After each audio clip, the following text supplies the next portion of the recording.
Jasmine, I stood frozen by the door, with confusion swirling in my mind. Why had Violeta been so stunned earlier? Was she pretending to be sick just now, or was I just imagining things? Jasmine, she greeted me with a soft smile, though her expression quickly turned tired as she held her arm. I returned a faint smile as I stepped fully into the room and walked over to the visitor's chair. Violeta, I said as I took a seat, feeling conflicted about what to believe. Was I reading too much into things? I don't know, but one thing is certain, she is a good actress. I heard about your accident from the Alpha. I had to come check on you, but it seems you're doing much better, I said, studying her closely. She shifted, sitting a bit straighter as she leaned back against the bed. Ah, yes, Violeta began, her voice 10 times weaker than when she was on the phone earlier. I'm trying my hardest to be strong. I'm avoiding anything that could put my baby's life at risk, she said, her expression solemn while shaking her head. I nodded my head softly. I'm sure you and the baby will have a smooth recovery, Violeta, I assured her, keeping my tone gentle, though uncertainty tugged at my chest. Violeta hummed lightly, her lips curling into a faint smile before her sharp gaze settled on me, assessing me. You know, Jasmine, I never expected Alpha Maverick to look your way, she said with a sugary sweet smile that didn't quite reach her eyes. Her voice was casual, but the undertone felt anything but. I blinked, momentarily caught off guard before quickly composing myself. Her soft chuckle followed, her hand covering her mouth as though to mask her amusement. Of course, no offense. It's just, you don't seem like his type, you know, she added, her voice dripping with false sincerity. Was she always this condescending? The subtle jabs were impossible to miss. I managed a thin, polite smile, though my chest tightened. Funny. I didn't realize I needed to meet anyone's expectations, I replied lightly, my tone calm but furious. I was trying my hardest to bite back my tongue from not losing it. Violeta's smile remained intact, but the silence that followed was heavy, almost suffocating. It was almost excruciatingly obvious that she was trying to make me feel inferior. I let out a small smile that didn't quite reach the heart. Funny, I didn't realize I'd have to meet anyone's expectations. I repeated, this time, my tone was light-hearted. Violeta's smile remained intact, though the silence that followed was thick. Oh, I heard you're trying to secure a spot with Professor Gabby, correct? Violeta asked, smoothly changing the subject. Her words piqued my interest despite the subtle tension. I nodded slowly, curious about where she was going with this. Yes, I am stealing. I actually came here straight from the university, I admitted, hopeful she might offer advice, considering her own experience in the field. That's good, but are you sure you're fit for the job? She asked, her smile faltering slightly. It's quite competitive. Professor Gabby only hires the best. The implication was clear, but I kept my composure. I'm sure I am. I'm among the best, I replied confidently, standing and adjusting my bag on my shoulder. I should get going now, I added. Violeta's sweet facade returned instantly. I wish I could walk you to the door. Thank you, Jasmine, for checking on me. Don't bother. Just focus on getting enough rest. You need the energy since you exerted the little you had earlier, I said, forcing one last smile before exiting the room and leaving behind a stunned Violeta. Just as I was about to board a cab, I realized I didn't have my wallet on me. Panic rose in my chest as I checked my bag twice, only to come up empty. Did I drop it somewhere? I retraced my steps, heading back into the hospital. As I turned into the hallway where Violeta's room was, my gaze fell on someone oddly familiar. I halted in my tracks, my face reflecting a look of confusion. I was instantly overcome by rage at the sight of her, the betrayal flashing through my eyes like a cracked cassette. Isabella? What could she possibly be looking for here at this hour? The private ward only consists of 2 rooms, one where Violet was admitted and the other, which is empty. Before I could react, a voice interrupted my thoughts. Ma'am, I believe this belongs to you. I turned and saw a janitor holding my wallet.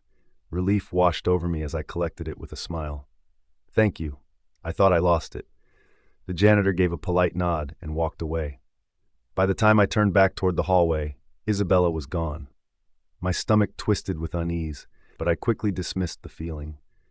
I furrowed my brows. I didn't want to read too much into the lines.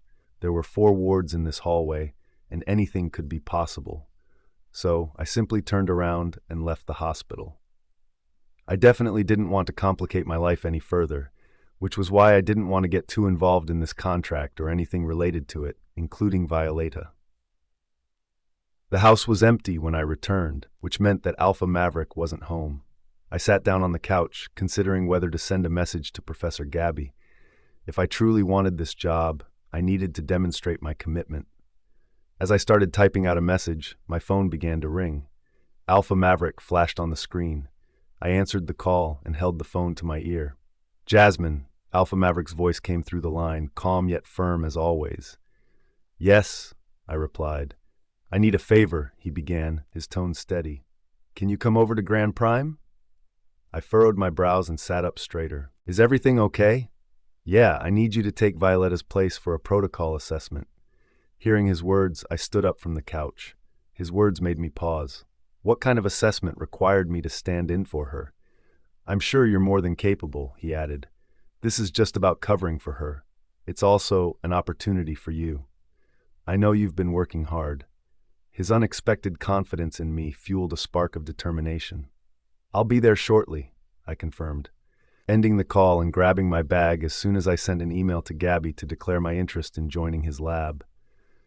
I was determined to build myself from scratch, and I won't let any chance slip past me. Never, Maverick. Squaring my shoulders, I sighed, leaning back as I went through some paperwork in the conference room. Just then, a sweet, familiar scent wafted into my nostrils, and I didn't need to raise my head to know it was Jasmine. My wolf stirred with excitement, howling as she approached. I glanced up, and there she was. Jasmine, I whispered, a smile tugging at my lips as she strode confidently into the room. All eyes turned toward her, and I could feel jealousy gnawing at my insides, my wolf claiming ownership. She was mine, only mine, to look at. Her gaze finally locked on mine, her eyes flickering with something unreadable as she walked toward me. She pulled out a chair beside me and sat down, her presence consuming me in ways I never expected. You made it, I greeted, sliding some documents in front of her. You need to review these before the assessments. They cover all the vital points you should take note of. She nodded absent-mindedly, her mind clearly elsewhere, as though lost in a trance. You all right? I asked, noticing how her shoulders slumped so slightly despite her bold facade. Jasmine was my other half. I could sense her worries even from miles away. No words were needed. I've been thinking about securing a spot and working closely with Professor Gabby of the University of Mimi, but this is more difficult than I thought it would be, she admitted, her voice tinged with worry. I smiled at her reassuringly, never once doubting her capabilities. You're just anxious, and it's okay to feel that way, I said softly, placing my hand over hers. I've never doubted you. You're strong-willed, and I'm certain you'll be a perfect fit as a researcher. Professor Gabby will definitely notice your outstanding capabilities. Relief washed over her face, and she smiled faintly. Jasmine was never one to be insecure, but even the boldest needed encouragement sometimes. Her struggles were automatically mine. Still, I was trying to give her the space she wanted without meddling. But it was hard. My alpha instincts often pushed me toward taking control, and I knew that could cause problems. Balancing my role as her alpha and being her supportive partner was going to be tricky. I glanced at her from the corner of my eye. She was fully immersed in the paperwork, biting her lip as she tried to grasp the document's contents, her eyes gleaming with determination. She must have felt my intense gaze because she turned and offered me a small smile. The blood rushed straight to my groin. I quickly cleared my throat, adjusting to hide my discomfort. She broke the silence. Why does it have to be me filling in Violeta's place? Because the assessment focuses on the research you defended the other day, the lichen virus. You're best qualified for this, I replied. Her lips tugged into a small, satisfied smile. I knew how much she loved that case study and how knowledgeable she was on the topic. I could tell with the passion she exuded while defending the results the other day. They're coming to validate new steps for the next research phase, and I know your contributions will be impactful, I added. Board assessment meeting. After what felt like a torturous hour, the board assessment began.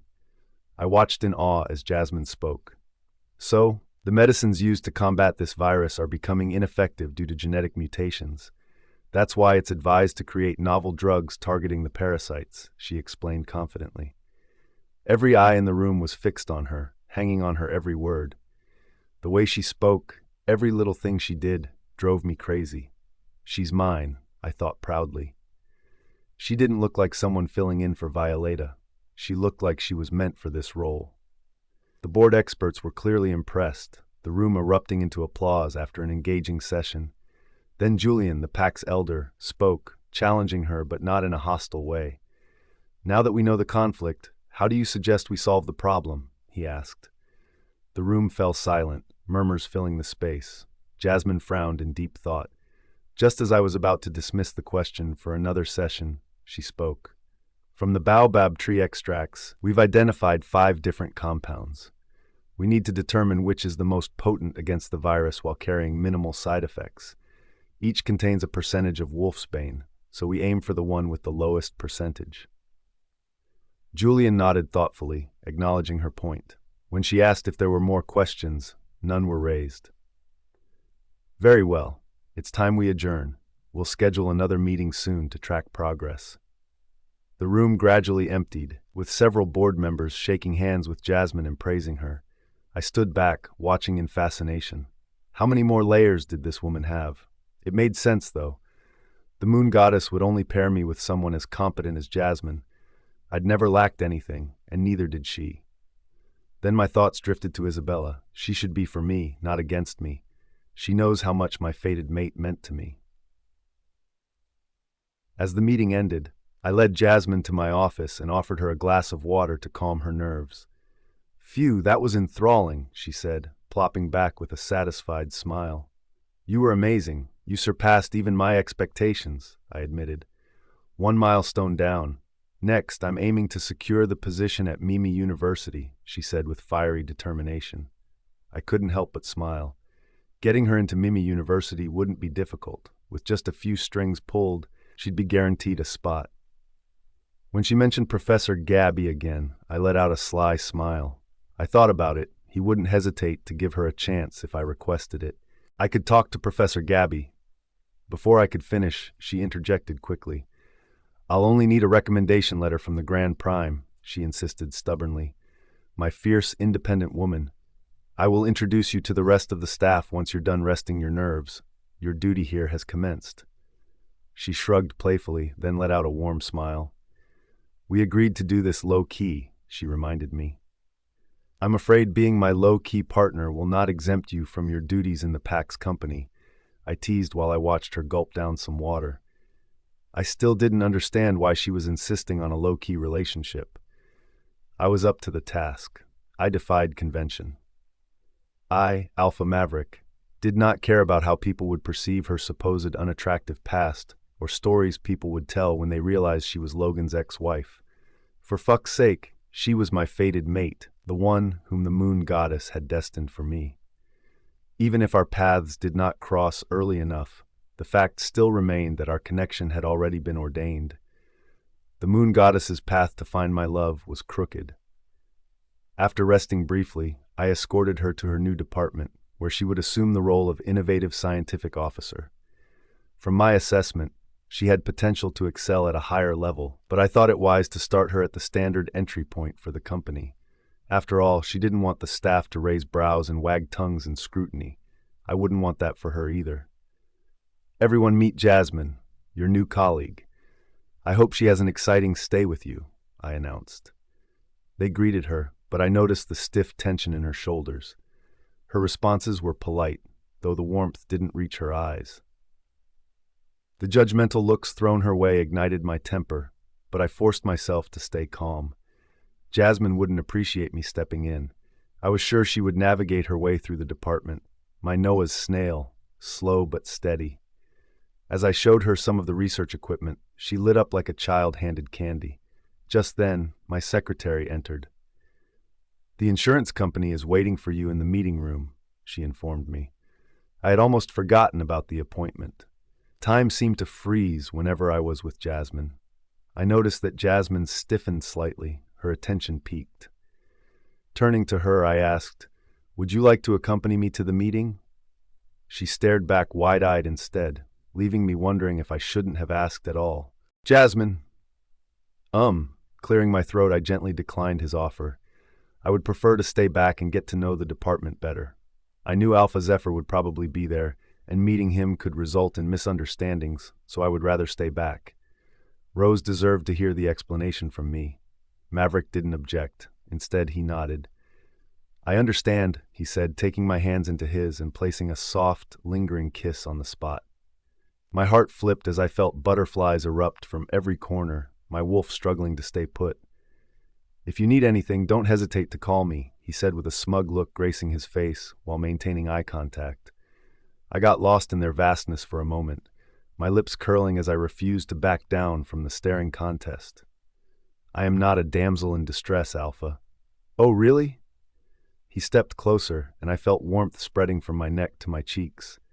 His eyes flickered, and there was an emotion I recognized, one he wasn't scared to show: desire. For a moment, everything around us blurred, and nothing else mattered. I forgot I was Jasmine here in the department for work. All my brain could register was that I was a nameless vessel, just his. Did you see that? My ears picked up someone whispering to another, snapping me out of my daydream. I suddenly became aware of my surroundings. What the heck do you think you're doing, Jasmine? I thought to myself. With that, I stepped back, trying to create enough distance between us while he stood unaffected, still wearing that smug look. Remember, I'm only one call away, he said as I watched him leave, his allure trailing behind him. After Alpha Maverick left, I turned my gaze back to the others. Is there a problem? I couldn't stand their shooting gazes. They quickly returned to work, but I couldn't still overlook the jealous looks they threw my way. Fidgeting with my phone, I hovered over the notification center, hoping to see Professor Gabby's messages. Disappointment weighed on me when there was nothing. I sighed, slumping my shoulders slightly. I even refreshed the inbox and checked my spam folder. Still nothing. But I tried to shake off the feeling of doubt. It was probably too early to expect a response from him. I wasn't one to give up easily. No matter how much effort it took, I was determined to yield a successful result. I was in the lab area now, watching my colleagues work like bees. My thoughts drifted to Violeta, and I wondered what she was up to. It was obvious that she had something up her sleeve. Why would she fake an accident? Only desperation can drive one to such an unbelievable act. I hoped that I wasn't in for another tangled web. But did it matter? This marriage to Maverick was a facade for the meantime. I looked around the lab, and I realized I couldn't just sit doing nothing while others were immersed in work. So I offered to help a staff member verify the drug samples that'd be used for testing. They were getting ready for the supervisor who'd handle the expert procedure. I assisted as she ran 5 toxicity tests to see how the drug reacted with the brain receptors. Some of my colleagues could do nothing to hide their resentment toward me. It was clear they didn't appreciate my presence, but I wasn't here to please anyone. I was here to challenge myself, so their validation meant nothing to me. Then I noticed one struggling with the Bowman procedure. He looked young and novice with the way he held the tube. That test tube is slanted more than you think, I said to him as he continued to try to pour an extracted liquid sample in a test tube. Approaching him, I smiled softly. May I asked, and he nodded, handing the sample over. You've got to turn it counterclockwise. That way, there will be less air trapped in it. The reason why the sample weight exceeds 0.5 kilograms is due to air bubbles, I explained. He let out an amused laugh, thanking me for the help. I never knew that. We've been discarding samples due to this error since last week. I'm new here, but the Bowman process seems like it is only cracked by the supervisor. He chuckled. I'm sure the moon goddess sent you, he said as he wiped a trickle of sweat. The normal threshold for the sample should have been within the range of 0.0 kilograms to 0.07 kilograms. Maybe because I've been doing it wrong with my teammate, we've been getting negative results, causing significant losses. The supervisor would probably have walked me out of this lab today. Thanks so much for your help. I smiled. It's my pleasure to help you. I did this procedure a lot at the Hoffman lab as a student research assistant. You're a force. By the way, my name is James. Nice to meet you, James. I could hear some ladies scoffing after I spoke. She's so stuck up, one of them muttered. I agree, walking as if she owns the place, another added. I tried to ignore them. They were still my colleagues, and I needed to be acquainted with them. While some reluctantly introduced themselves, others welcomed me warmly. As I returned to continue assisting with the toxicity test, a lady walked up to me, her arms crossed. She towered over me due to her height. She looked like a troublesome alien with her running ears. How may I help you? I asked. You can help by getting yourself out. Your presence here doesn't sit well with me, she snapped. I stared at her, dumbfounded. I couldn't decide if I should be shocked at her boldness or angered. Snapping her fingers at me, she continued, Are you one of the Alpha's mistresses? We haven't heard he found his long-awaited mate yet, so I would advise you to keep your distance from him. The side talks, ever since I came here, have become almost unbearable. Why does no one seem to like me at all? Most of them were females. Maybe they had their eyes on Alpha Maverick. No one could deny the Alpha's masculinity. From the way he carried himself to the way he spoke so eloquently in his deep voice, even the way he walked majestically, commanding attention with his authoritative stance, the Alpha was charming, and I wasn't blind to it. Suddenly, the thought of other women having their eyes on my man drove me over the edge. Let me out, my wolf howled, trying to break free. I clenched my fists, nails digging into my palms until they drew blood. Gritting my teeth, I stopped my wolf from baring her fangs. I was consumed by rage, but I wouldn't lose my composure. Not here. Not now. And who do you think you are? I raised my voice slightly so everyone in the room would heed my warning. I am here to work, and I would appreciate it if no one pestered me, because I can be really scary if I want to be. A word is enough for the wise. The room fell silent. I turned back to the alien-looking lady, scrutinizing her from head to toe. Oh, and I'm sorry to say, the Alpha doesn't do dead brains. With that, I walked away, leaving her stunned. That served her right, thinking she could intimidate me. She doesn't know I'm spitting fire. As I sat down to rest, my anger tapering, a man approached me with a warm smile. Jasmine? I nodded, standing politely. I observed how they all scrambled back to their work. I presumed he mattered in the lab. I am the supervisor for this session, he added. He welcomed me aboard and didn't hesitate to send me on my first task, to fetch some reagents from the reserve store. Sure, I smiled, but I heard booming laughter erupt from the room. The alien-looking lady called out at the top of her voice, Alpha's favorite, on a mission for a reagent refill. Hope you find the reserve before daybreak. Deciding to ignore them, I walked out with a frown on my face. But why were they laughing? Weird, just weird. Jasmine. My mind swirled with questions about why they erupted with laughter as I proceeded through the building. Floor after floor, I searched but still couldn't find the reserve store. Was this rocket science? When I finally reached the ground floor, I checked the map plastered on the wall for directions. Frustratingly, there was no mention of the reserve room. My eyes widened as I glanced at the clock, realizing I had already wasted 15 minutes wandering around aimlessly. It began to dawn on me why they all laughed out loud. What creeped me out most was the emptiness of the building. There was no one here to ask for help, perhaps because it was late. Most departments were shut. I knew Alpha Maverick was in a meeting. Should I call him? I debated for a moment before deciding against it. I didn't want to be a bother. Instead, I found a spot to sit and sent him a quick text asking where the reserve room was located. Minutes passed, but still no reply from him. Returning to the lab wasn't an option either. I could already hear the snide remarks they'd throw at me for failing such a simple task. Sighing, I decided to go outside, hoping to find someone who could direct me. Relief washed over me when I spotted a security guard. Hey, I called out, rushing toward him. He turned to face me with a questioning look. I'm looking for the reserve store. I have no idea where it is. Reserve store? His brow furrowed in confusion. After a moment of hesitation, he asked, What do you need from there? I need to retrieve some reagents, I explained. He scratched his head thoughtfully before responding, It's behind this building. There's another structure there. You should find it.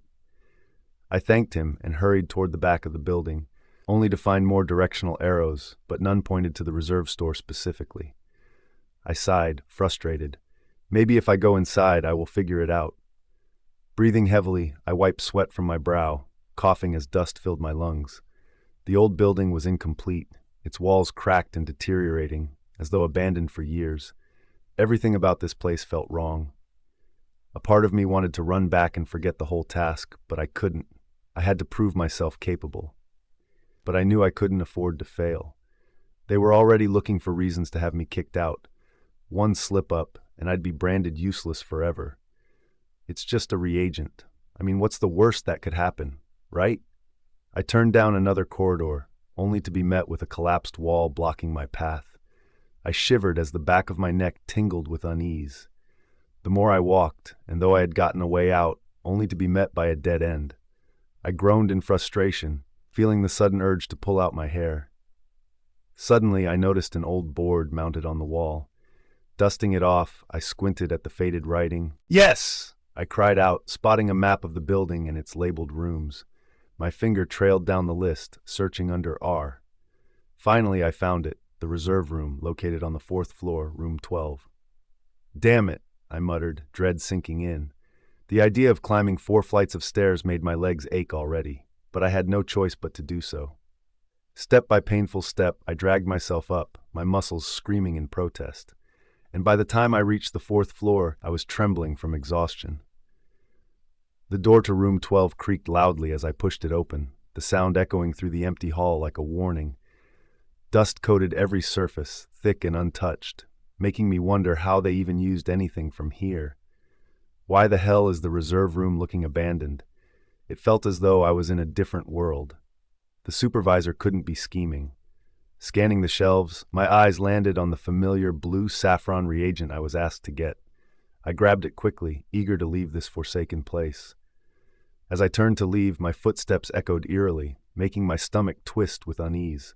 I couldn't shake the feeling that I was being watched by something, or someone. My skin prickled, the hairs on my arms standing on end. Suddenly, I spotted an elevator at the end of the hall. Relief washed over me because I knew there was no way I could make it down all those stairs again without feeling the urge to throw up. Something deep inside warned me against using the elevator, but stubbornness got the better of me. It will be fine, I reassured myself, stepping inside. The light above flickered as I punched the button for the ground floor. The elevator groaned and started moving, until it jolted to a sudden stop, sending me crashing to my knees. "Oh, Moon Goddess!" I gasped, clutching my chest as panic set in. My breath came in short, shallow rasps. This can't be happening. Dark, terrifying scenarios flashed through my mind, those tragic stories where victims are found only after they've decayed beyond recognition.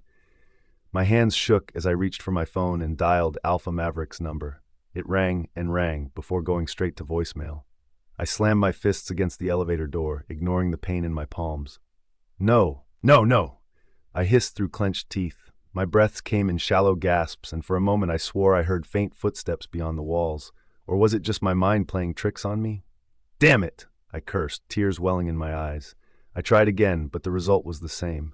Desperation clawed at me. My mind raced, and only one other person came to mind, Alpha Zephyr. With trembling fingers, I dialed his number. The call connected after the first ring. "Hello," I said in desperation. "Hello? Jasmine, is that you?" His voice was filled with concern. "Save me. I'm stuck in here, the reserve room at Grand Prime. Before I could explain further, the call abruptly cut off. There was no reception. That was it. I was going to die here, alone and forgotten. I sank to the floor, hugging my knees as silent tears streamed down my face. There was nothing more I could do but wait. Maverick. I groaned, walking away from the lab, trying my hardest to hide my arousal. Jasmine affected me in insatiable ways that I couldn't fathom. Soon, I approached the boardroom where I was supposed to meet the alpha of the Red Blood Pack. As I entered, I extended my hand. "Glad you could make it, Alpha Zephyr." He shook it firmly. "Likewise, Alpha Maverick." I nodded at his beta and motioned for them to have a seat. We delved immediately into the matter without wasting time. Both packs' properties were at risk due to the unexplained constant fire outbreaks. We didn't know yet if witches had a hand in it, if there were supernatural forces lurking in the shadows, or if it was simply arson. A collaboration with his insurance company could reduce costs for both packs and enhance preparedness. Ever since the increase in fire outbreaks, not even one fatal one has been recorded with Red Blood Pack. Due to their expertise in disaster areas, they seem to have the best mitigation. Given the unusual nature of these fire outbreaks, we propose a shared premium plan with the Gold Pack. Both packs would be insured under one policy, splitting the cost. I believe we can agree on one thing: the safety of all members will be guaranteed. Zephyr's voice pulled me from my drifting thoughts. My mind kept returning to Jasmine's words about her parents. I also considered Frank's death. Could both have truths waiting to be uncovered? Or was it merely a tragic accident? I nodded, though I couldn't help but negotiate. Shared premiums are only fair if compensation is equally agreed upon, regardless of whose land burns first. Don't you think so? His sharp gaze met mine, and I could tell he had his own goals in mind. I wanted their expertise in this area to cover the Gold Pack. The financing wasn't an issue. My company could cover both. However, I insisted on a clean deal. I knew their pack needed financial cushioning. Agreed. I saw that you've added an agent for the payout. Do bear in mind that any delays in payout as stipulated will result in direct renegotiation with the company's board. In essence, I don't think wasting time with minor agents is wise. I smiled at his point. He knew his onions quite well. We can renegotiate that after the first phase. Let's see how this works out first. Zephyr's sly smile hinted at a sharp intellect. I already liked his strategic mind. He seemed like someone worth working with. Clearing his throat, he continued, "We can authorize full coverage, including emergency damage control services, but only—" We shared a brief laugh before he finished, "if both packs commit to an extended contract." That was all I needed to hear. Alpha Zephyr had proven that I had nothing to worry about. I trusted that he knew what he was doing. "Make it a 2-year term with renegotiation every 5 months, I said firmly. I added a final condition. If we find even one clause protecting your profits at our pack's expense, this deal burns faster than our forests. He nodded and stood. I believe we have an agreement. I'll have my beta bring the papers for your signature. As we were finishing up, his phone rang, worry immediately etching across his face. He glanced at the room, then whispered to himself, but my sharp ears picked it up. Is everything okay, my dear Jasmine? Jasmine? My mind raced. Did he know my Jasmine? Of course not. Or was it a different Jasmine entirely? Dear Jasmine? Excuse me, this is urgent. He stepped aside and answered the call. What? His voice sharpened, then the line went dead. He tried calling back several times, running a hand through his hair in frustration. The line isn't connecting, he muttered. I have to go. This is important. If you have any more questions, do consult my beta. I hope we have a successful collaboration. With that, he left abruptly. After I signed my portion of the contract, my beta handed me the office phone. It's for you, Alpha. It sounds like a pressing matter. Our office line was reserved for emergencies only, typically handled by my beta. A chill ran down my spine. It's from the hospital, my beta mouthed with concern visible in his eyes. Hello, Alpha Maverick. We apologize for calling your office line directly. We couldn't reach your personal phone and had no other choice. It's critical. Violeta's health is deteriorating, and we need your signature before proceeding with any treatment. I'm on my way. Start the procedure immediately. I hung up and rushed to the hospital, anxiety clawing at my chest. I couldn't let anything happen to Violeta or her unborn child. I had promised Frank I would protect them both, and I would keep that promise, no matter the cost. I just needed to confirm her condition, then I'd return to the company and pick up Jasmine. It was already late, nearly 9 p.m. I wondered how her day was going. Was she finding it difficult to fit in, exciting, or perhaps both? I couldn't wait to hear all about it, her rants, complaints, and everything in between.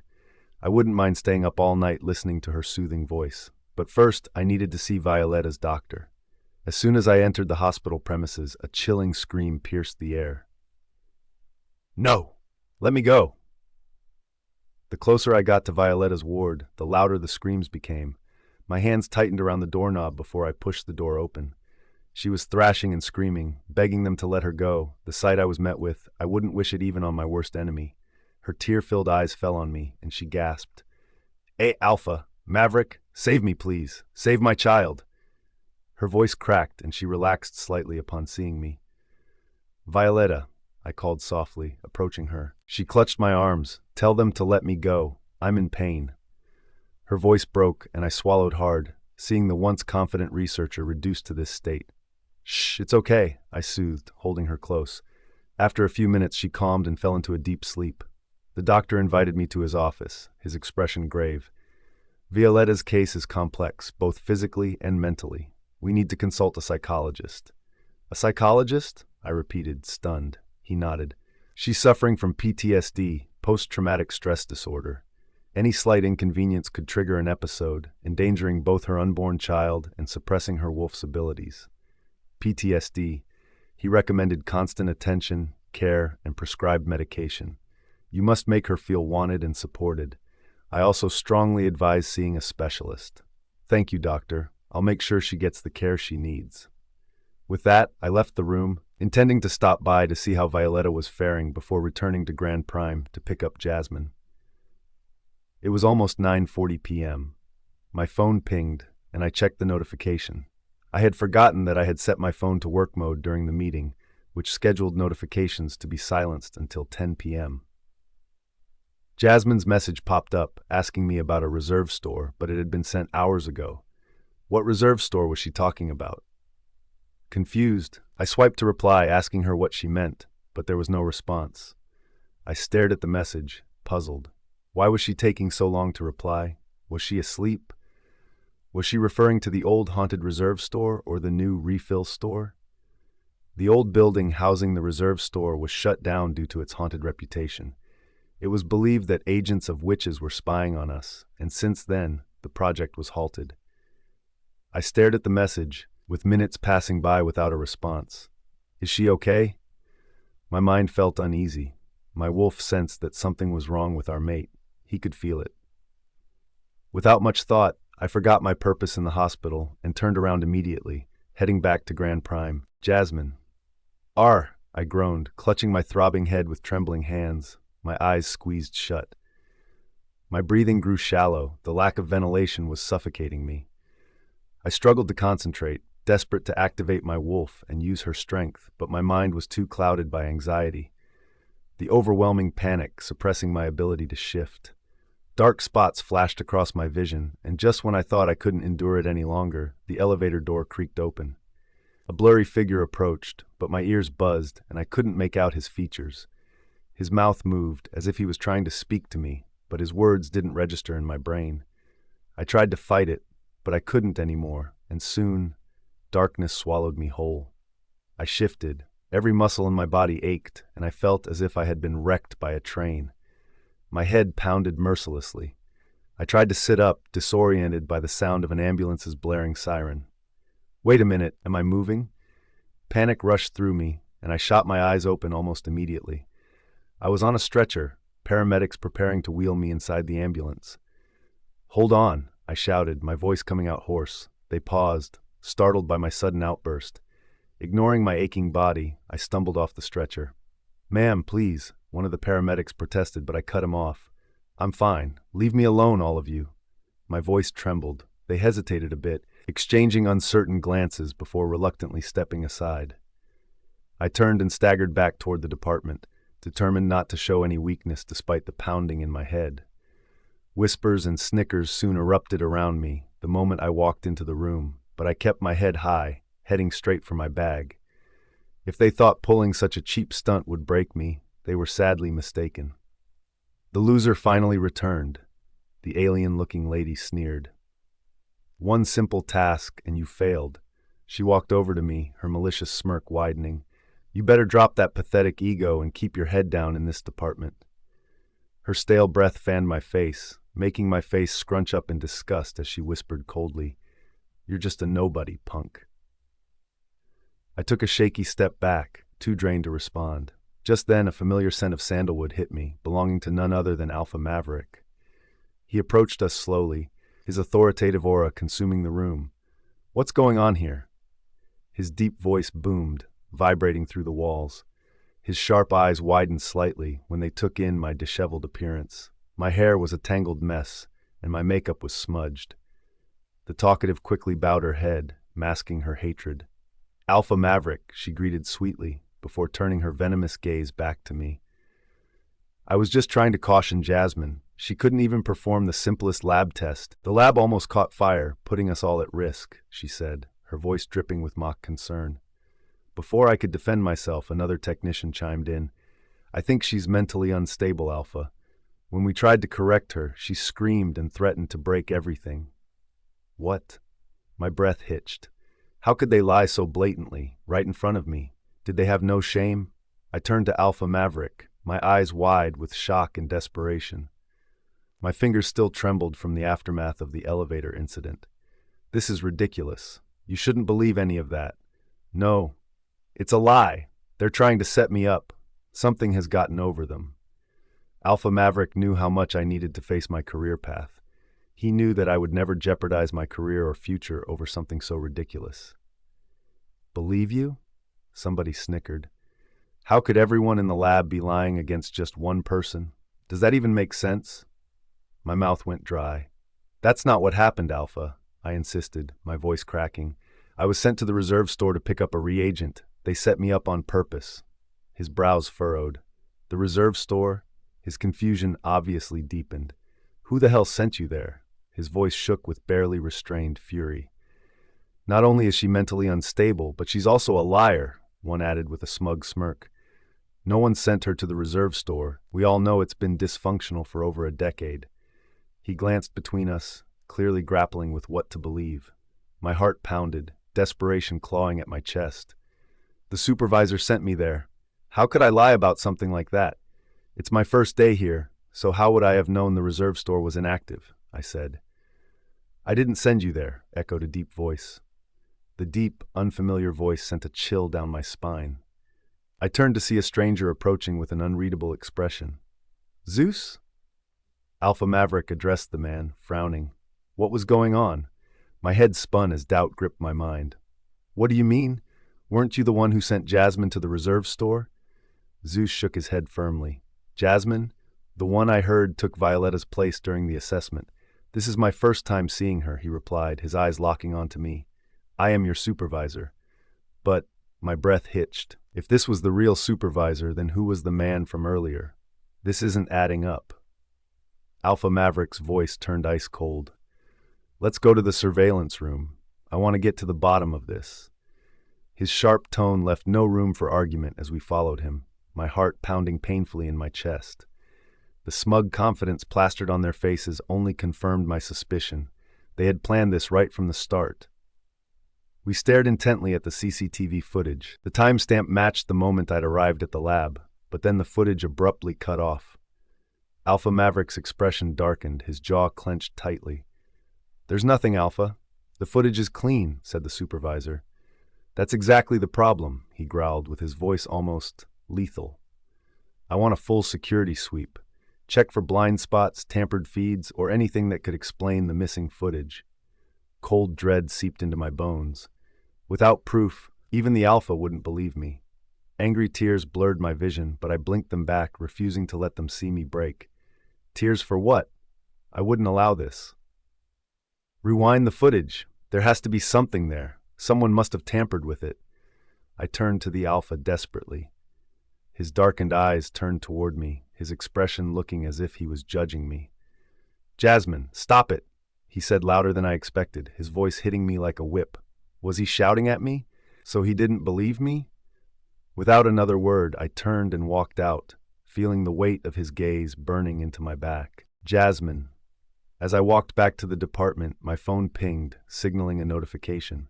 I glanced at the screen to see Alpha Zephyr's text. "Sorry I left you alone. There was a health crisis I needed to attend to. Hope you'll understand. I'll call Rose right away." Why was he? Oh. My mouth formed an O as realization dawned on me. Alpha Zephyr, was he the one who saved me? Flashes of the elevator incident replayed in my mind. I had been the one who called him in the first place. But why didn't Alpha Maverick believe me? He claimed he was only one call away, yet the first to respond was Alpha Zephyr. My heart tugged painfully at the thought. Why hadn't Alpha Maverick trusted me? I sighed. pushing the heavy weight of sadness from my chest as my mind returned to Alpha Zephyr's message. What health crisis was he talking about? I hoped it wasn't serious. Wetting my lips, I thought about Rose. How was I supposed to explain all this to her? Sooner or later, I'd have to tell her everything. It was only my first day in Grand Prime, and I'd already gained enough enemies to start a war. The system here was so twisted.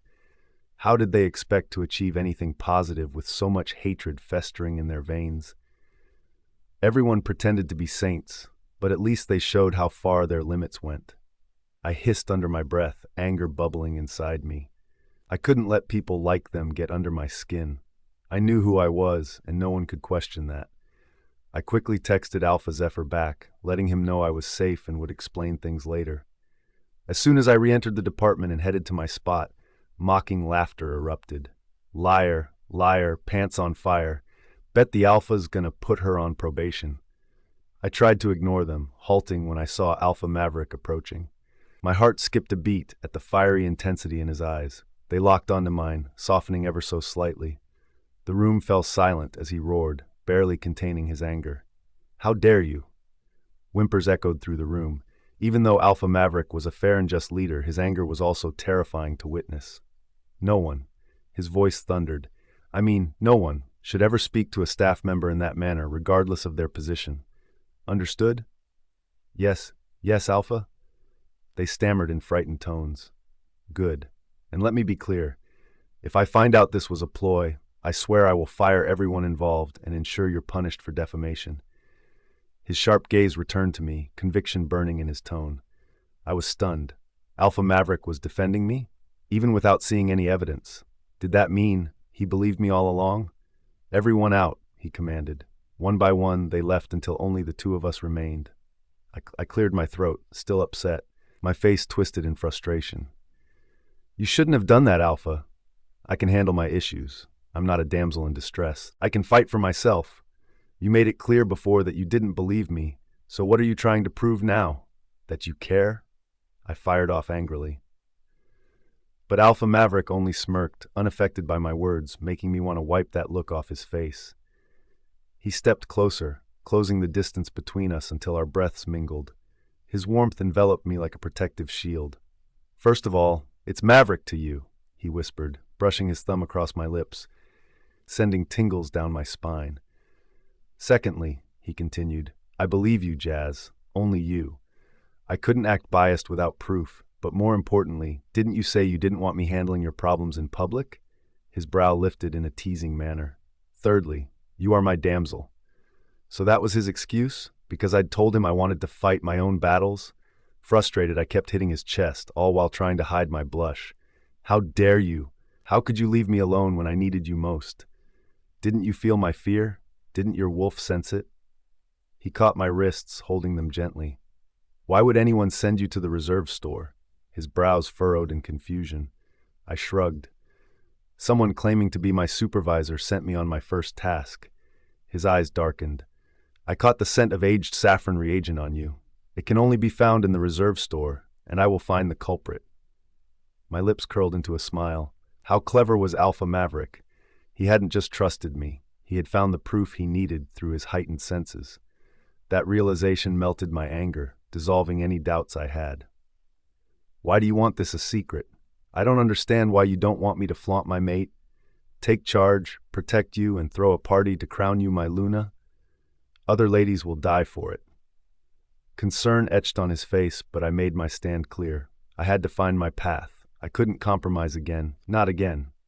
Come here, my mate, he murmured, pulling me into a warm embrace. His large frame enveloped me, and I buried my face in his chest, letting his scent calm my nerves. Don't worry about me, Mav.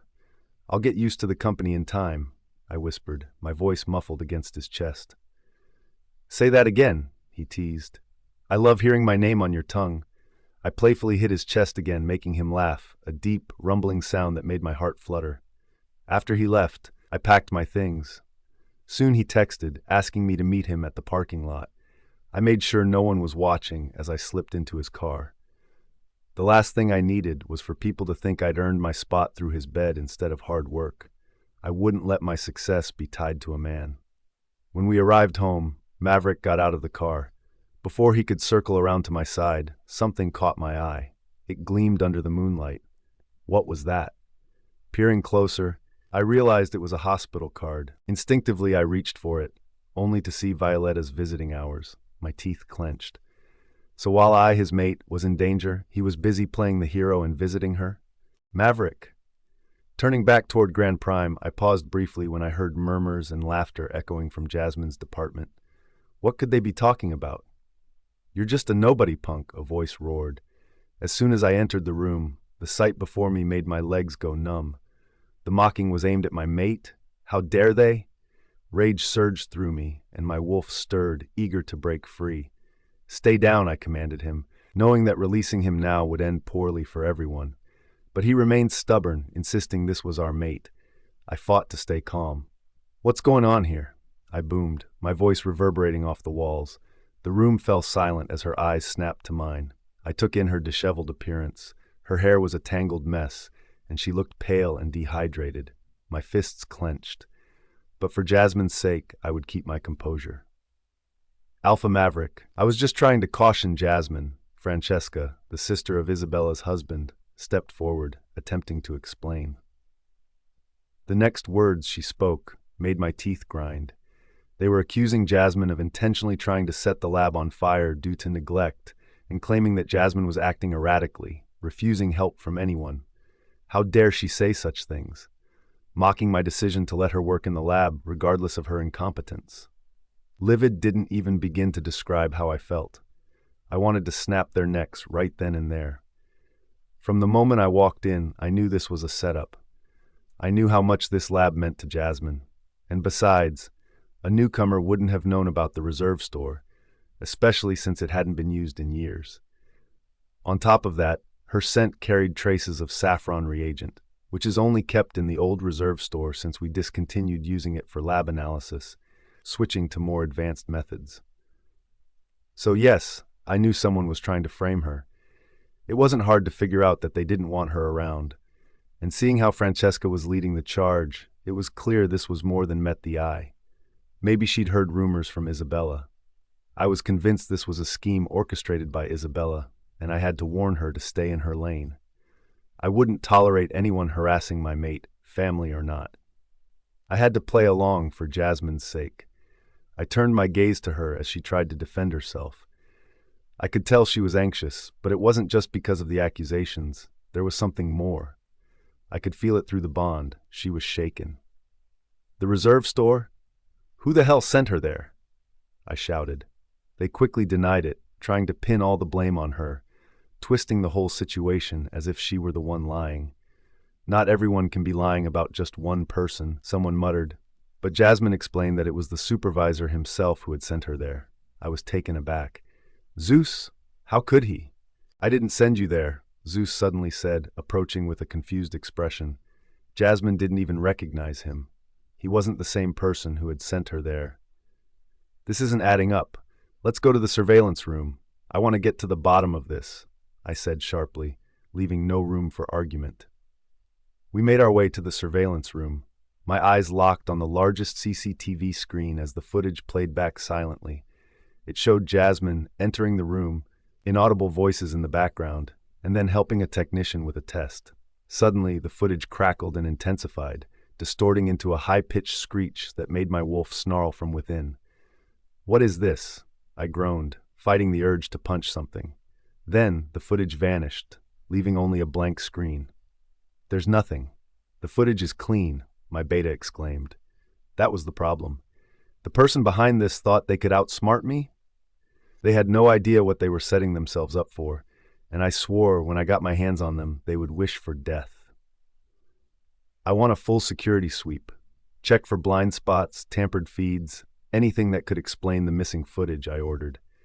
I would get to the root of this, and this little stunt had only vindicated Jasmine.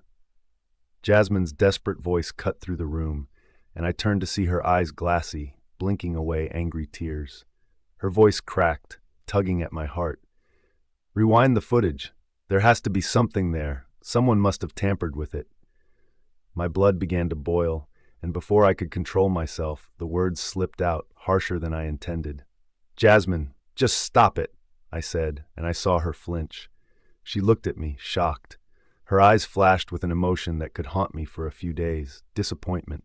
I watched as she stormed out of the room, and I swallowed the lump that formed in my throat. I felt like shit. Hell, I was shit. How could I explain to her that my anger wasn't directed at her, but for her? I ran a hand through my hair and turned to my beta. Make secure copies of any remaining footage, including broken files, to preserve the chain of custody. Though I didn't intend to escalate matters, I would make sure that whoever tried to tarnish Jasmine's name would pay. Picking a fight with Jasmine meant picking a fight with me. With that, I walked off, heading straight for Jasmine's department. I couldn't care less about what anyone thought of me, but with Jasmine, I sought validation. Yet I was angered when I walked in and saw her, a target for their ridicule. "How dare you?" I yelled, and the room fell silent, the air thick with tension. Most of all, I was beyond pissed. Why was my relationship with Jasmine being treated as a joke? I understood exactly what she was trying to protect, but they would keep stepping on her if she didn't assert her role in the pack as their Luna. Everyone would stay the hell away from her if they knew she was tied to me. Of course, it would be a bad reputation for us if we divorced just after a year, when the contract expired. But I wouldn't let this trial year go to waste. I wasn't a quitter, and no matter what, I would work hard to earn her trust, love, and security. Maybe her past with Logan still haunts her. I understood she might be finding it difficult to trust again, hence the contract. She didn't want a repeat of what happened in her past, but still I couldn't take how they treated her anymore.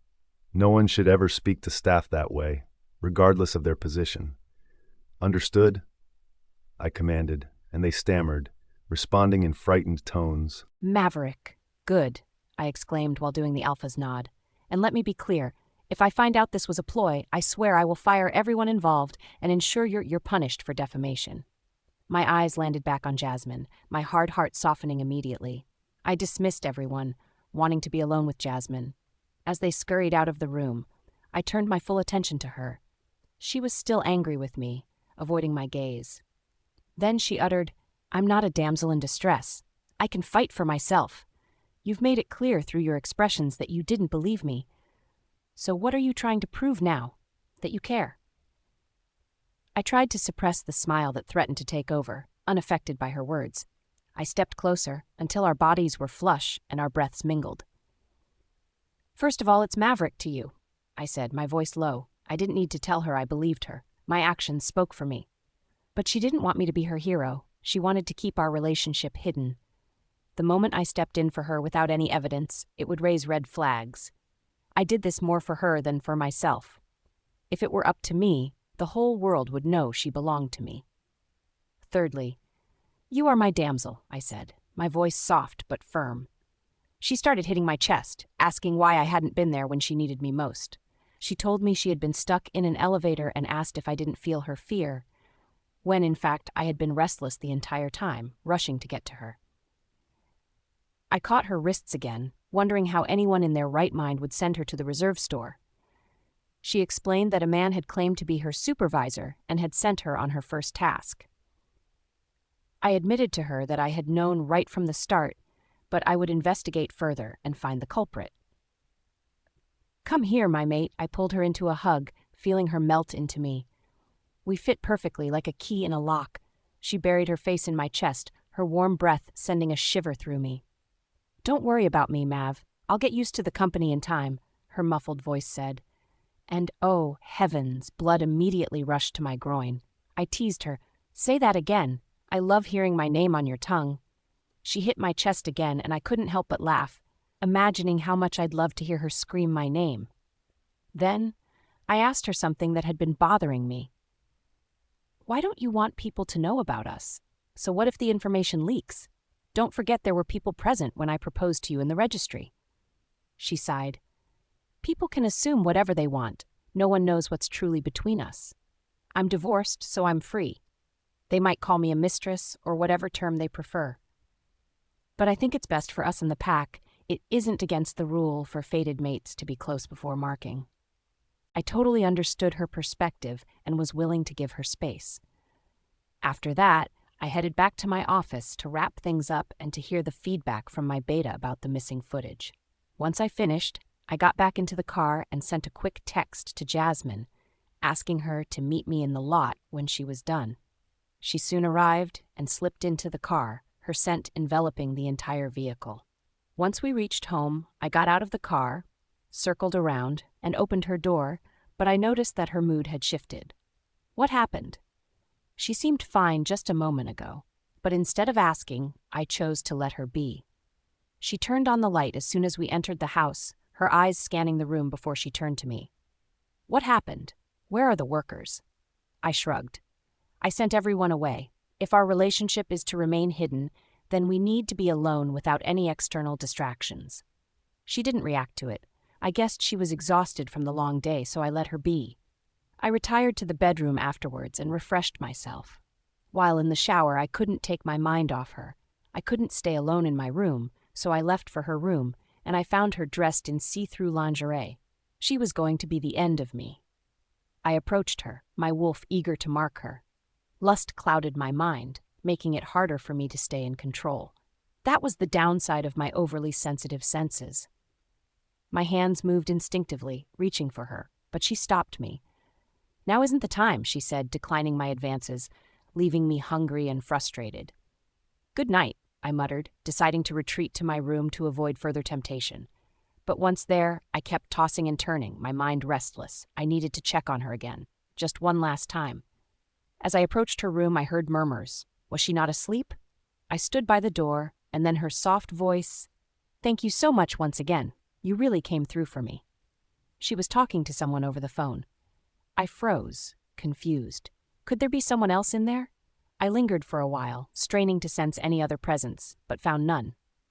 Soon, her soft snores filled the room, confirming she was fast asleep. With a sigh, I turned and walked back to my own room, my mind still restless, wondering who she had been on the phone with. Maverick, a few days later. Are you even listening to me? I paced the room with my fists clenched tightly. I was trying my hardest to restrain my rising anger, but Isabella was restless. I was over the edge already, but she trailed behind me with her voice sharp and accusing. "You can't leave your nephew like that. He must go back to Grand Prime. Isabella, please." I halted, raising my hand in warning to only for her words to provoke me even further while I was struggling to keep my composure. "Please what, Mav?" She sneered with hatred. "Why would you kick him out because of that good-for-nothing gold digger?" Gold digger? How dare she link Jasmine in such a degrading manner? My blood boiled. "Isabella!" I barked, voice laced with fury.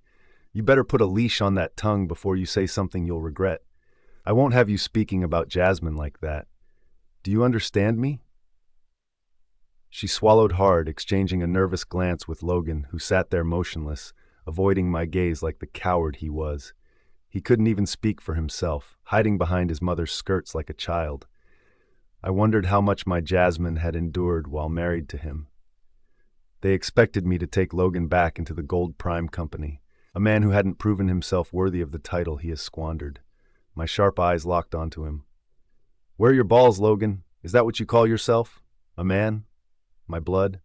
I scoffed. "Sitting there like a sulking brat, waiting for me to serve success on a silver platter for you?" I, he stammered, glancing helplessly at his mother for rescue. No surprises there. "You what?" I growled, closing the distance between us, dropping my face level with his. My voice was ice cold. "I thought I challenged you to prove yourself, Logan." "Maverick, stop it," Isabella whined, stepping between us. "Why are you bullying him?" I cocked my head, disdain etched into every feature. "Bullying? You think this is bullying? I'll stop when you stop meddling in things that don't concern you." My voice lowered to a deadly calm tone.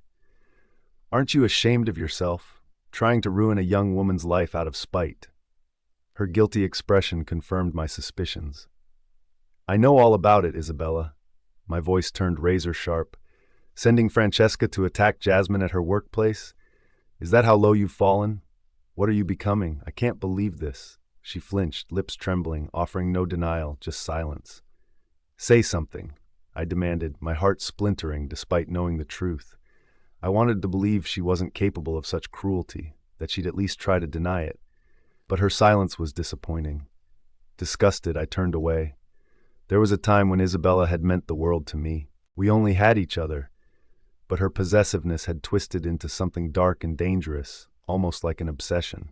She couldn't accept that others had grown beyond her grasp. She had built her own life, her own family, without anyone meddling. Why couldn't she extend the same courtesy to Jasmine? The front door creaked open. I turned, muscles tense, as Jasmine walked in, sweat glistening on her skin from her morning run. Her fitted shirt and leggings hugged her curves perfectly. Her gaze flicked briefly over Isabella before settling on Logan, her muscles tensed at the sight of him. But she didn't say a word. With a grace that left me breathless, she walked past us and disappeared upstairs. Isabella gasped as if she'd seen a ghost, while Logan clenched his jaw, dark eyes gleaming with something I didn't like. The way he looked at her, at what was mine, pushed me to the edge. For a brief moment, I forgot he was my blood and fought the primal urge to ram his head on the wall. I was possessive by nature, much like Isabella, but Jasmine, she was more than a woman. One taste of her, and you were addicted, weak on your knees, no matter how mighty you think of yourself as a man. Huh? Isabella was the first to break the silence, her voice sharp with disbelief. Don't tell me she lives here now? Maverick, what is going on with you? I ignored her, unwilling to engage, but she pressed on, venom lacing her words. So this is what Jasmine has been reduced to? Clinging to men and warming their beds just to survive? Her eyes narrowed with disgust. What is she to you? Your mistress? Your toy? Or just another desperate, useless distraction? Pathetic. Isabella! I roared, my voice echoing through the room as the chandelier above trembled.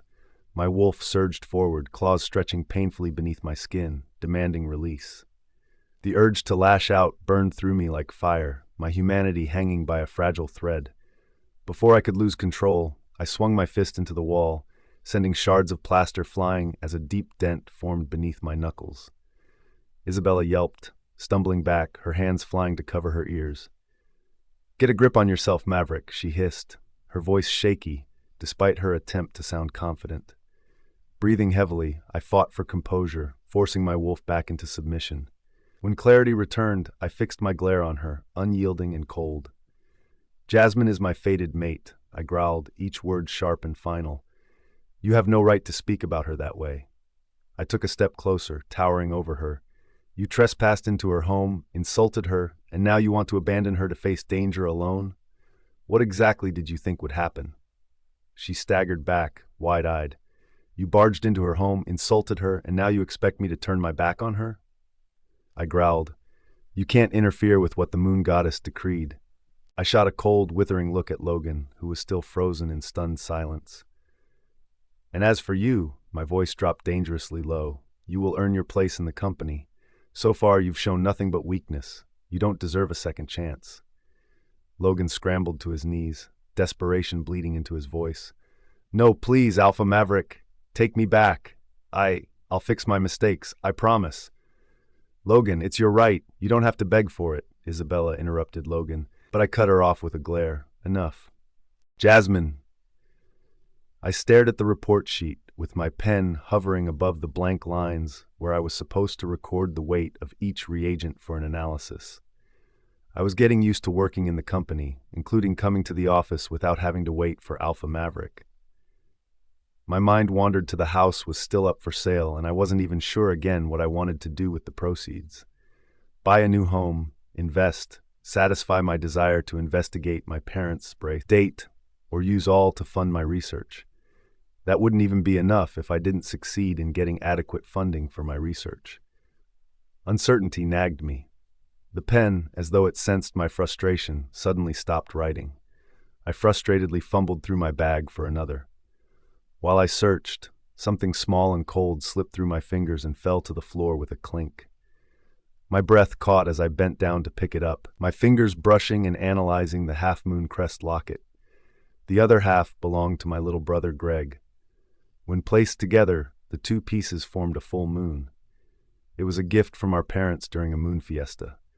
I couldn't help but wonder where Greg was, if he was safe, and whether he still had his half. Sighing, I leaned my head back into the chair as my mind wandered back to the day I lost them all, my family. Flashback. I sat in class, taking notes, though a nervous energy lingered for no particular reason. Samantha leaned over and asked, "Are you okay?" I forced a smile. "Yeah, I'm fine," I answered, trying to refocus on the teacher. It was my final year of high school, and everything seemed to hinge on it. I dreamed of attending the best university in town, the one that could shape my future. I was working hard to make that dream a reality, but I wanted more than just to attend. I wanted to excel, to become renowned across packs and even among humans. My parents had always been my inspiration.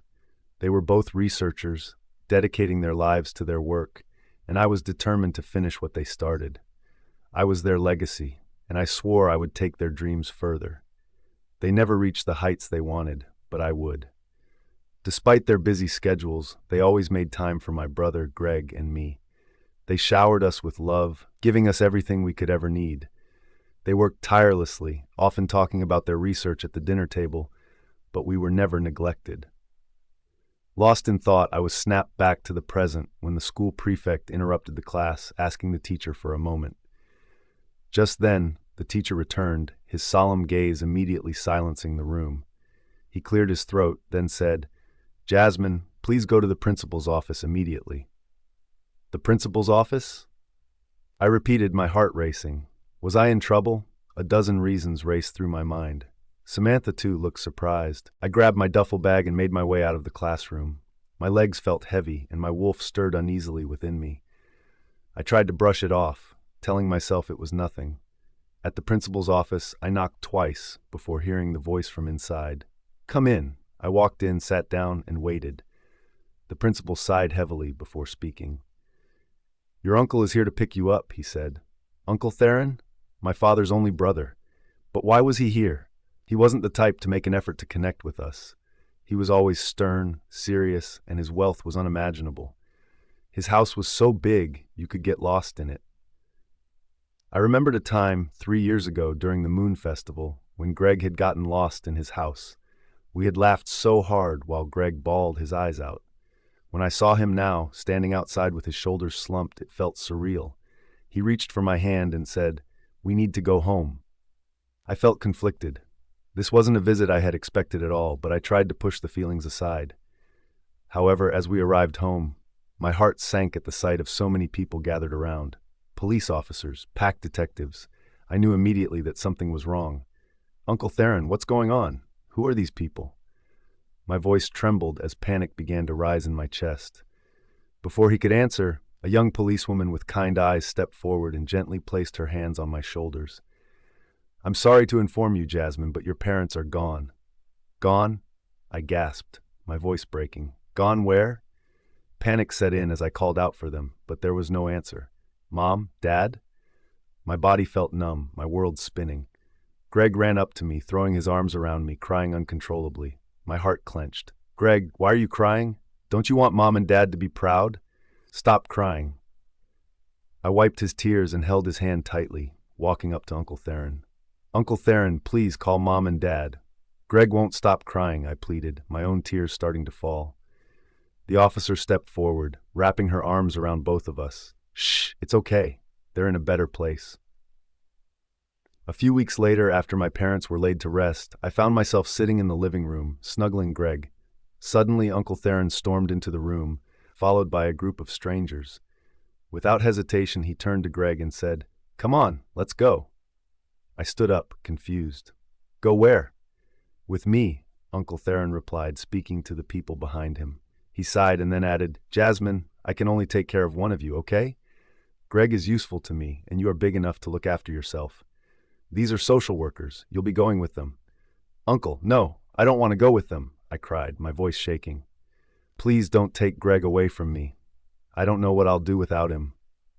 "You'll be out when you turn 18, Uncle Theron said coldly, his eyes hard as stone. "I can't afford both of you. Your parents were a liability, and now I'm left with the payment. You have to learn to navigate by yourself." Those were the last words I heard from him, the last time I saw Greg or Uncle Theron. I sighed as I recalled the incident that had changed my entire life. I pressed my temples, already feeling emotional. As I resumed work, my mind kept drifting back to Greg. Sometimes I wondered if I would ever see him again. How was he navigating his life? My thoughts swirled in a mix of concern and frustration. But then I heard footsteps approaching slowly. Turning toward the sound, I was surprised to see Violeta standing there, her stormy eyes meeting mine. Jasmine! But what was she doing here at this moment? It had been weeks since I last heard of her. The last time I'd seen her name was scribbled on a card in Maverick's car. I neither acknowledged it nor confronted him about it. I decided it was best to let go of the past and focus on preparing for my future. After 1 year, if things didn't work out between Alpha Maverick and me, at the end of the contract, we would sign the divorce papers, and that would be the end of this.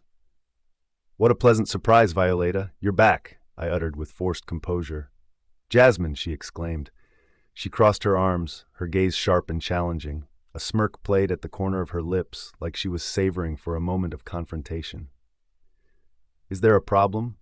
I asked, trying to keep my voice steady, though my heart was already beginning to race. "Oh, yes, there is, Jasmine," she replied sharply, her eyes narrowing as she glared at me. "I can see right through you. Why did you try to take my place the other day? Why didn't you just decline the offer?" I didn't expect her response, never had I prepared for it. What was she insinuating? "I beg your pardon, Violeta. Are you sure you got the right information?" I was trying to avoid Violeta, but she wasn't getting the message. Instead, she continued laying accusations on me, poking right at the sore spot. "I don't even know what you want. Are you just set on destroying the Alpha's life?" I took a deep breath, forcing myself to stay calm, choosing peace over anger. "I was only trying to help, Violeta. I didn't intend to steal your spot. And if that offended you or sent the wrong message, I apologize." But deep down, I wasn't truly sorry. I hadn't done anything to harm her career. I was sincerely just trying to contribute positively to the company. If I had harbored any ill will, I wouldn't have stepped in to begin with. Violeta, however, wasn't having any of it. Her face contorted into a sneer, and I could tell she was intentionally trying to provoke me. This was more than just her resentment towards me filling in for her.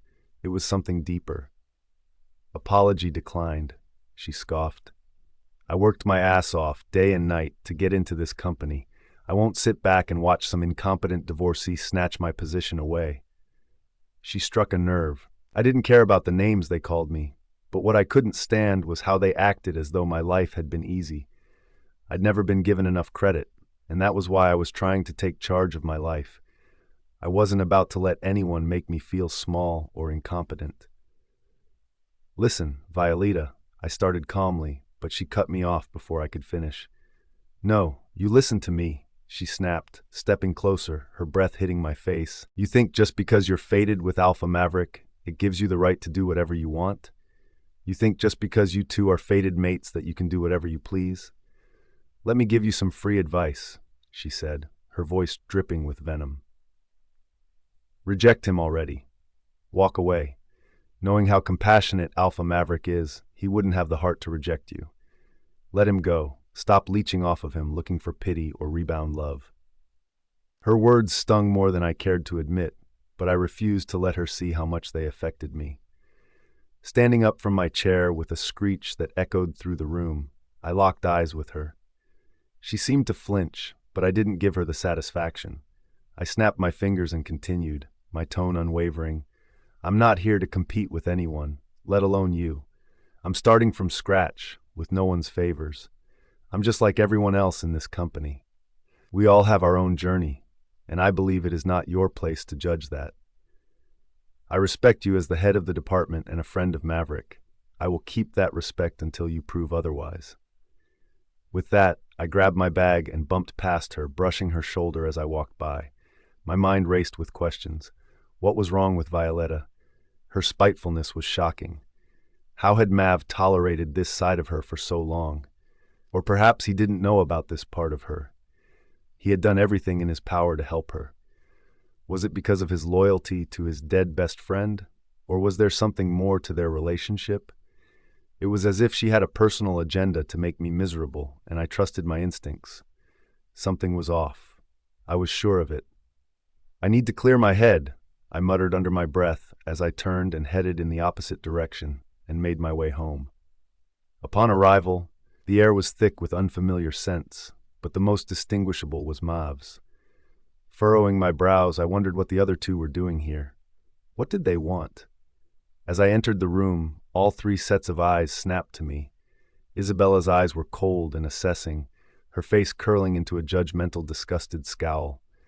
But I held my head high and walked past them, not sparing another second. They didn't deserve my time, nor did I need to give them the time of day. Once I settled into the room, my mind was still racing. I paced back and forth, trying to make sense of what was going on. What could be so important for them to be here? I tiptoed back to eavesdrop on their conversation, straining to hear what was being said.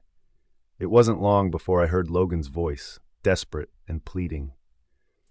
It sounded like he was begging for a spot back at Grand Prime. I didn't understand. Why would he need to return there? What did he want with Mav? "Enough!" Mav bellowed suddenly, and I froze, my heart jumping in my chest as I held my breath. The intensity of his voice sent a chill down my spine. "Jasmine." I paced around my room, replaying the events of the day, starting from Violeta down to Logan and Isabella. They seemed desperate for Logan to get back into the company. I couldn't help but feel a twinge of pity for Isabella. Beneath her layers of bitterness, she still held the family in high regard and was willing to do anything for her son, even lowering her pride to ask, although not nicely, for what she thinks is her son's right. I didn't appreciate her calling me names, but after they left, her desperation unsettled me.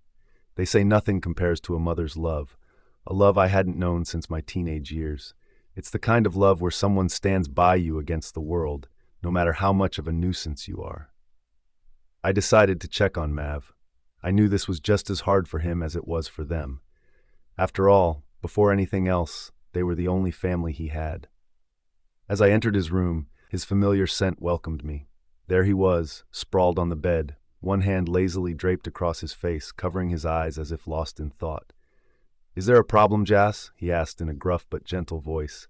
I sighed, sitting next to him, the bed dipping under my weight. "Yes and no. I just want to talk to you."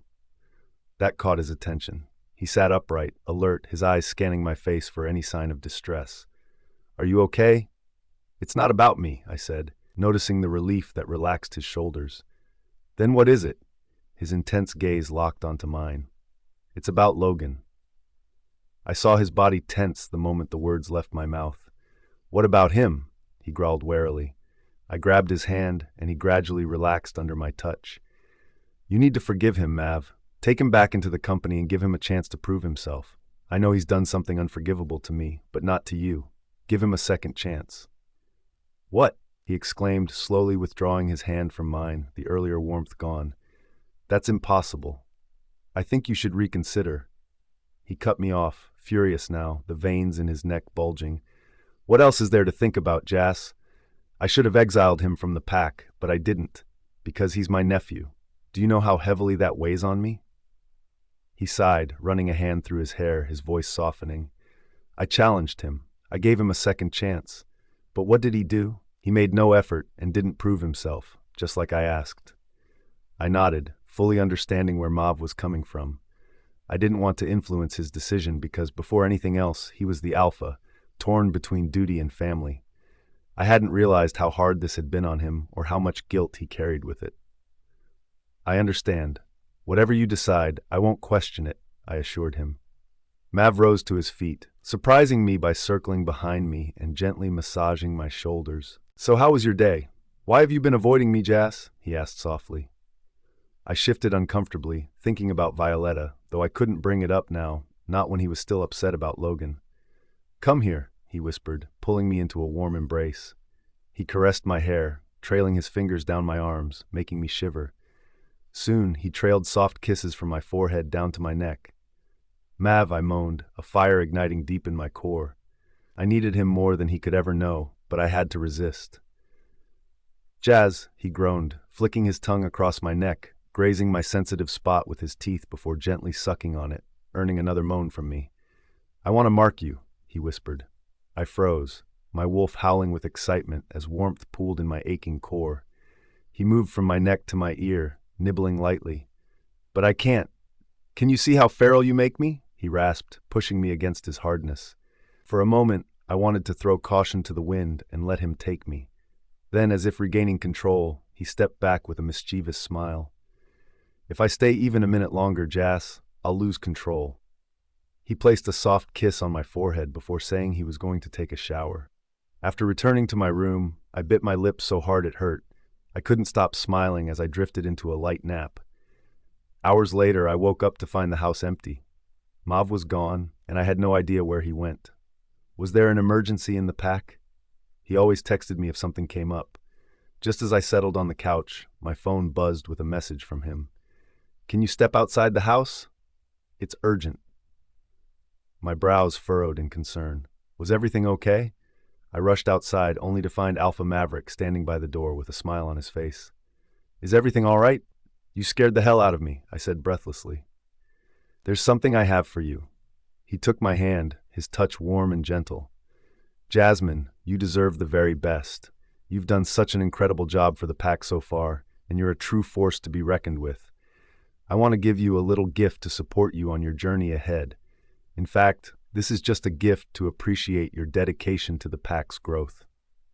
He moved aside, revealing a sleek, brand-new car, the keys dangling from his fingers. The license plate had my name on it.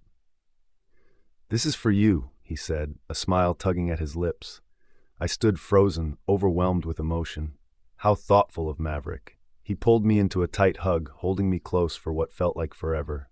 We returned to the house minutes later, talking about the reserve store incident, which he was still investigating. "What's your progress with Professor Gabby?" he asked. "I'm waiting for my final interview," I replied. He smiled, flashing his perfect teeth. "What?" I asked, puzzled. "Nothing. I trust you'll do well," he said, returning to his paperwork. I watched him intensely, wondering how much burden he carried on his shoulders and how gracefully he managed it all. Then, without thinking, I blurted out the question that had been burning in my mind. "You know Violeta quite well, right? Can I trust her?" He turned to me, fully focused. "What about her?" "Jasmine." He turned to me, confusion etched across his face. "What about Violeta? Is there a reason behind your question?" I shrugged, forcing a small smile. "It's nothing. Never mind." I didn't know if it was the right time to talk about Violeta. He seemed unaware of her true nature. His brows furrowed, questions still lingering in his eyes. He clearly wanted to know more, but I gently placed a reassuring hand on his arm. "Quit worrying about it. I don't want to come between you and anyone else." Still unconvinced, he rested his head on my shoulder, his gaze piercing through me as if trying to read my thoughts. "Did something happen?" I shook my head, brushing off the conversation. He looked puzzled, his concern evident. I chuckled lightly, trying to ease the tension. "It's fine. I just didn't know she'd been discharged from the hospital." He murmured, his gaze drifting into the distance as he spoke under his breath. His voice was low, but I still heard him clearly. "Frank, I promised to protect Violeta and her unborn child from harm. What is it about her, Jasmine?" His brows knitted deeper in concern. Uncomfortable with the direction of the conversation, I tucked a stray strand of hair behind my ear and cleared my throat.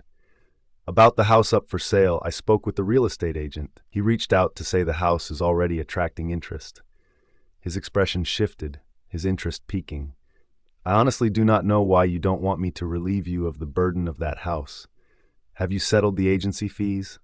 And I hope they've inspected the facilities." I nodded. "Everything's in good condition, and he already completed the inspection." I stretched my hands, relieved to change the subject. After a while, I told him I needed to freshen up and review some articles I hadn't completed. He turned to leave, mentioning that he had some work to handle as well. I quickly changed into something comfortable and retrieved the article from my bag. I hadn't been able to finish it at the office because I'd been distracted, and Violeta's sudden appearance hadn't helped. Just as I was flipping through the pages, my phone rang.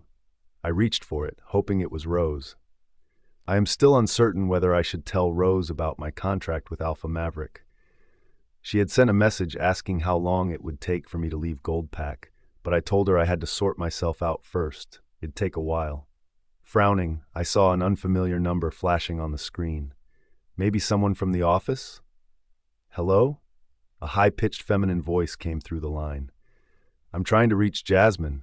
Is this Jasmine? Yes, this is Jasmine, I confirmed cautiously. Great. I saw your house listed for sale online, and I'd like to stop by to inspect it. My brows furrowed in confusion. If she'd seen the listing online, why hadn't she contacted the agency directly? Why go through the trouble of tracking me down? I asked how she got my number. She chuckled softly, brushing off my question. I have my ways, she said before clearing her throat.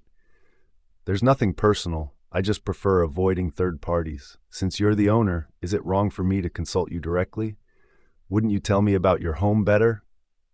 Her tone turned defensive. It's fine. Apologies if I sounded rude. What time do you intend to inspect? I replied, considering her explanation. Though, I couldn't shake the feeling that something was off about the call.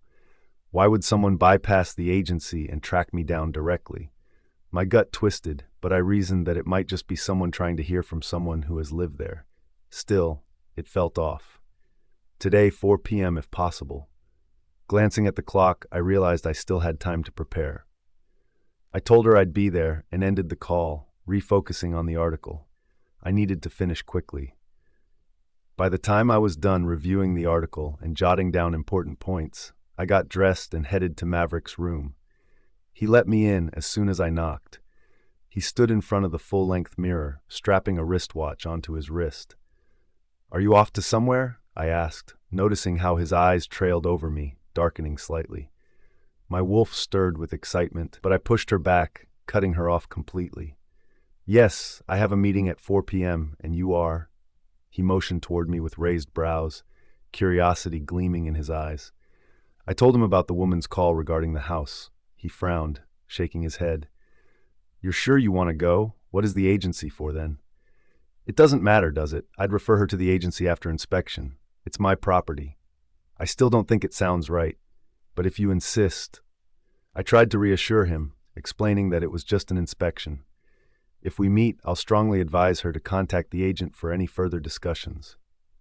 Are you sure you don't need me there? I can phone the agency to send in someone. Mav pressed, his eyes darkening with concern. His protective nature shone through, even when he tried to mask it with indifference.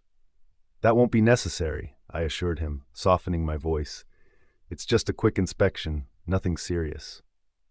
He reluctantly agreed but insisted, let me drop you off. I reassured him I'd be fine and that I'd feel more comfortable hailing a cab, considering he had a meeting to attend. Upon arriving at the house, I stepped out of the cab and noticed a young man waiting in front of the property.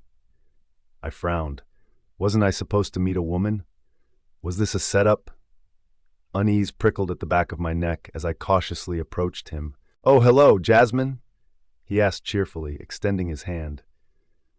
Forcing a tight smile, I shook his hand as he introduced himself, saying he'd be the one inspecting the house instead. I wanted to question his connection to the woman who'd called me, but decided against it. Soon, I led him inside the house. He glanced around, praising my exquisite taste. His light-hearted demeanor and occasional jokes made me feel more comfortable as time passed. After inspecting the house, he turned to leave. I'll get back to your agent later. I nodded, standing in the living room. As I glanced around, I noticed one of the windows hadn't been locked properly. How careless could I be? Scolding myself, I reached out and slid the window shut. Before I could turn around, I heard the sharp clacking of heels approaching. Heels? I spun around, eyes widening as I stared at the intruder dead in the eyes. Jasmine! My heart nearly flew out of my chest as I stared at her, the person who was once a dear friend. Samantha? I whispered, disbelief thick in my voice. What was she doing here in my house? How did she even know I would be here? She chuckled darkly, stepping closer like a predator savoring its prey. Boo! She sneered, her lips curling in amusement. Scared? Scared? Was that question directed at me? Hell no. She had only caught me off guard. I straightened my shoulders, pushing aside the uneasiness seeping into my bones. What are you doing here, Samantha? What do you want? I demanded sharply, unwilling to waste my time on her petty games. I had better things to worry about, like my future. She let out a blood-curdling laugh, its shrill pitch clawing at my nerves. I fought the urge to cover my ears from the sound. What am I doing here? She echoed mockingly. I am here to warn you. Her eyes gleamed with malice as she stepped closer, her heels clicking against the floor. Listen here, Jasmine. You can't leave us with nothing at all. You have to give up the house and sign the rights over to Logan, the rightful owner. I blinked severely, stunned by the sheer audacity dripping from her baseless words. Was she out of her mind? Are you even listening to yourself, Samantha? How dare you try to go against the Alpha's command? My voice rose with anger. Logan isn't even married to you. You're nothing but his side piece, playing the mistress while pretending to have power. Have you no shame? Her eyes blazed red with rage burning in their depths. Good, I thought. If she wanted to play, I'd play. Get out of my house right now, or I'll have the cops drag you out, I hissed, pointing toward the door which she left open. She scoffed, folding her arms across her chest. Your house? Her voice was venomous. You selfish ingrate. You always take everything for yourself. First, it was Logan, the company, even the Alpha's favor. That's all you know how to do, Jasmine. Wanting everything and everyone at your feet while pretending to be innocent. Her words were laughable, born from bitterness and her delusions. Is that the best you've got, Samantha? I challenged coldly. I can see you've run out of ideas. Now get off my property, or I'll make sure you regret ever stepping foot here. Her glare intensified, but she didn't move. She thought I was bluffing. When I realized she wasn't backing down, I clenched my jaw and stormed toward the front door, fishing my keys from my bag. If she wouldn't leave willingly, I'd lock her in here. Before I could close the door, she rushed forward to me, using her full weight to shove it open. So you want to play dirty, Jasmine? She hissed, trying to threaten me, her breath hot against my face. I have proof of your infidelity if you don't know. One wrong move, and you'll see yourself plastered all over the news. Watch and see. I stiffened, forcing my wolf back into submission as she clawed for control. She wanted to be out, to teach Samantha a valuable lesson. But I knew better than to allow my rage to cloud my sense of thinking. Her lips twisted into a sinister smile. But you know what would appease me, Jasmine? Have Logan reinstated at the company and reconsider selling the house. Do that, and I'll let you off the hook easily. I let out a sharp, mirthless laugh, shaking my head in disbelief. You think that makes us even? I stepped closer, my voice dangerously low. You're not the only one with proof, Samantha. You forget who you're dealing with, I insinuated, linking back to her own infidelity with a married man. Her face twisted with rage. Dare me, Jasmine. Dare me, and I'll make sure the entire world knows exactly who you are, leeching off Alpha Maverick like the desperate little. I smiled sweetly before cutting her off. Oh, but he proposed to me. I feigned innocence, placing a hand over my mouth in mock surprise. Can't say the same for you. Oops. Her breathing turned ragged, her hands trembling with suppressed rage. Now move. I pointed toward the door, ready to slam it in her face if she refused. But no matter how much Samantha did me dirty, I couldn't hurt her. Why now? Why couldn't she just stay out of my life? It wasn't enough that she had taken so much already. Logan, my peace, my trust. Did she think she could take everything else too? Before I could react, she shoved me hard, sending me tumbling backward down the entrance stairs. Pain exploded through my skull as my head struck the edge of the last step. Stars danced in my vision, and a sharp, searing ache spread through my limbs. My breath hitched as the metallic taste of blood filled my mouth. Through my blurring vision, I saw her standing over me, triumphant and smirking. Stay down, Jasmine, she spat before turning on her heel and strutting away as though she'd already won. Groaning, I struggled to push myself up, my body trembling from the impact. Every breath was a fresh stab of pain, but I forced myself to move. I couldn't stay down. Not now, not ever. I spotted my bag a few steps away. Come on. With shaky hands, I reached out, my fingers trembling uncontrollably as I searched for my phone. My vision swam, the pounding in my head intensifying as though my skull was splitting apart. The world tilted dangerously, the edges of reality slipping into darkness. Focus, you can't pass out. Summoning every ounce of willpower I had left, I managed to pull out my phone and fumble for the contacts list. The screen blurred, the bright light stinging my eyes. My fingers trembled as I dialed Maverick's number, my breath hitching as the ringing echoed in my ears.